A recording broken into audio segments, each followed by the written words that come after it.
Takže čau ľudia a ja vás vítam u tohto dnešného videa a v dnešnom videu si ukážeme toto krásne, hebké, mekučké srdiečko. No nie je fantastické, no pozrite sa na tú hebkosť, aké je také krásne, chlpaté.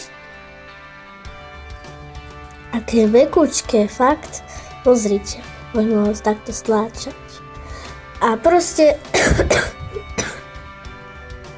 môže sa vám takto krútiť, môžete si ho niekde zavesiť, alebo čo ja viem, niekde si ho proste môžete zavesiť, alebo je to len taký vankušik na hrane. No, ja som si ho kúpila v Bolniciach, sú tam rôzne farby, toto malé srdiečko stojí 5 €. A je celkom super, ja som si vybrala takúto krásnu levandulovú farbu. Dúfam, že sa vám páči, až sa vám páči, tak to prosím, takto môžete napísať do komentárov, alebo až máte toto isté srdiečko, len inej farby, tak mi to môžete tiež prosím napísať do komentárov.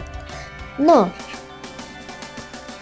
takže je celkom fajn, dá sa toto takto pekne niekde zavesiť, alebo proste je len také natočenie na hrane proste, až chcete. Tak, toto je zo dnešného videa všetko a ahoj!